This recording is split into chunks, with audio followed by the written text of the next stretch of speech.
राधे राधे दोस्तों, मैं दीपेंद्र सिंह आप सभी का एक बार फिर से राधे स्टडी हब में स्वागत करता हूं।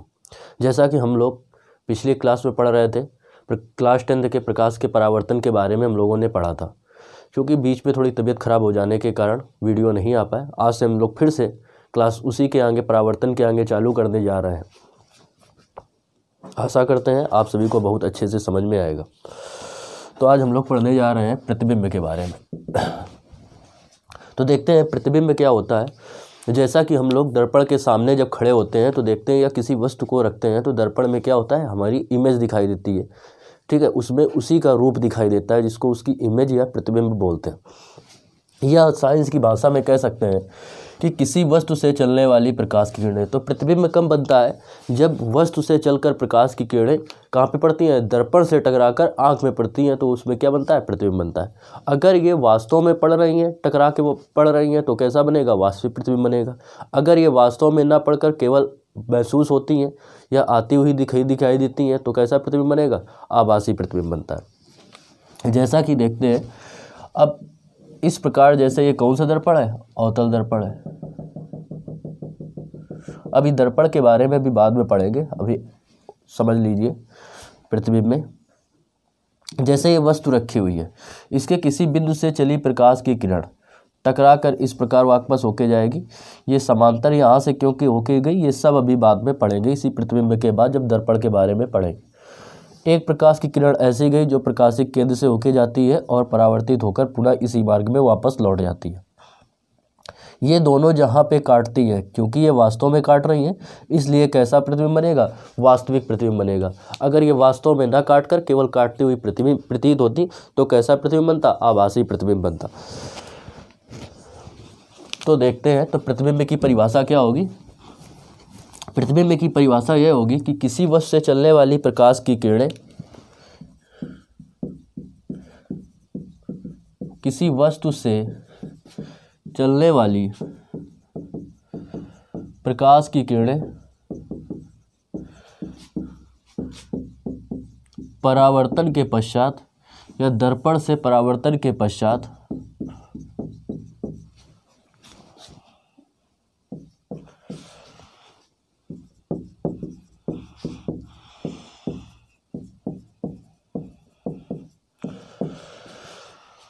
मुख्य अक्ष के परावर्तन के पश्चात या जिस बिंदु पर मिलती है,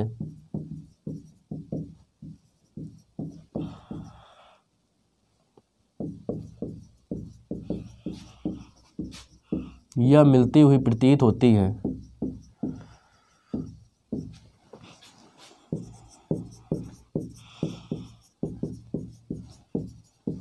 उसे उस वस्तु का मिलती हुई प्रतीत बिंदु होती है, जिस बिंदु पर मिलती है या मिलती हुई प्रतीत होती है, उस बिंदु को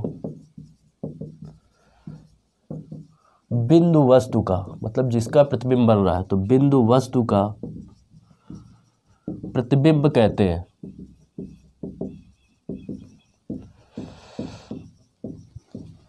क्लियर, बात समझ में आई।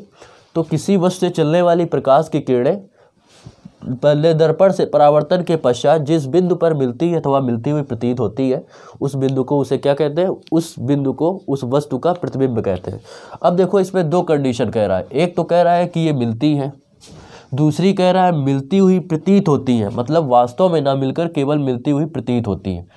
तो इस प्रकार प्रतिबिंब कितने प्रकार के हो गए, दो प्रकार के हो गए। मतलब प्रतिबिंब के अगर प्रकार की बात की जाए, प्रतिबिंब के प्रकार, तो प्रतिबिंब कितने प्रकार के हो गए, दो प्रकार के।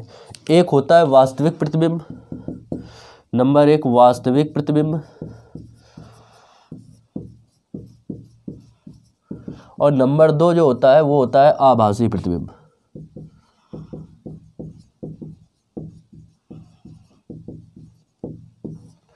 अब देखो, वास्तविक प्रतिबिंब की बात करें कि वास्तविक प्रतिबिंब क्या होता है। वास्तविक प्रतिबिंब,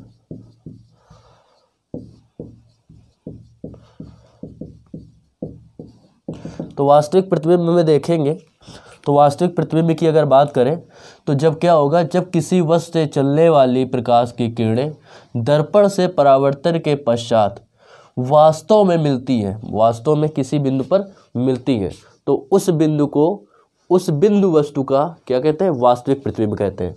क्या होगा? किसी वस्तु से चलने वाली प्रकाश की किरणें परावर्तन के पश्चात जिस बिंदु पर वास्तव में मिलती है, किसी वस्तु से, लिखे दे रहे हैं परिभाषा, किसी वस्तु से चलने वाली प्रकाश की किरणें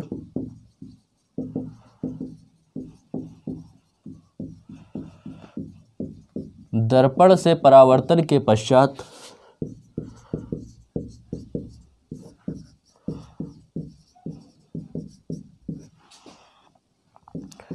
किसी बिंदु पर वास्तव में मिलती है,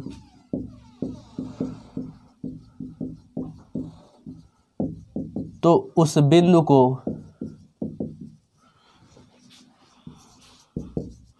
उस बिंदु वस्तु का या उस वस्तु का वास्तविक प्रतिबिंब कहते हैं।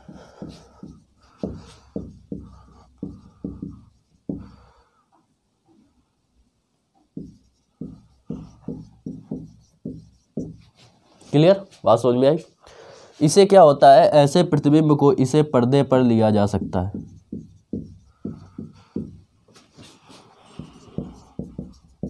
लिया जा सकता है तथा इसके फोटो भी खींचे जा सकते हैं।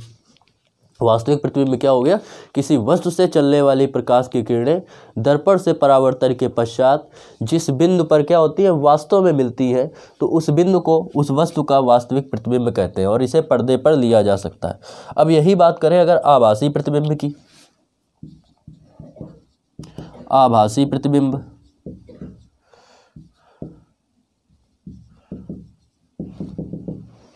अब अगर आभासी प्रतिबिंब की बात करें तो आभासी प्रतिबिंब में क्या होता है? बस इसमें था वास्तव में मिलती हैं, इसमें क्या होगा? मिलती हुई प्रतीत होती हैं। तो किसी बिंदु से, किसी वस्तु से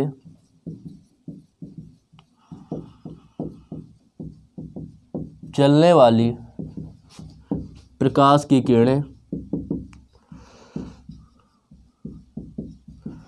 किसी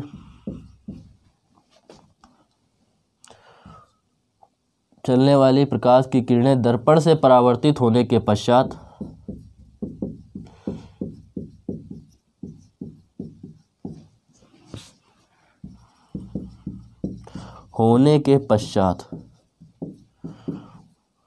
किसी बिंदु पर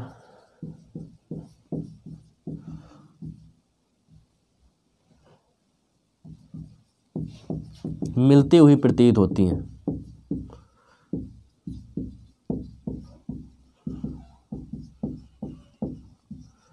तो उस बिंदु को, उस वस्तु का आभासी प्रतिबिंब कहते हैं।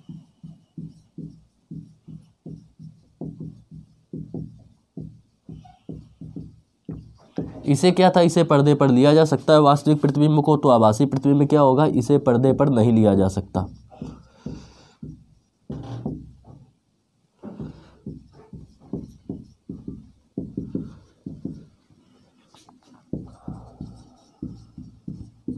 केवल क्या संभव है? इसकी फोटो खींचे जा सकते हैं।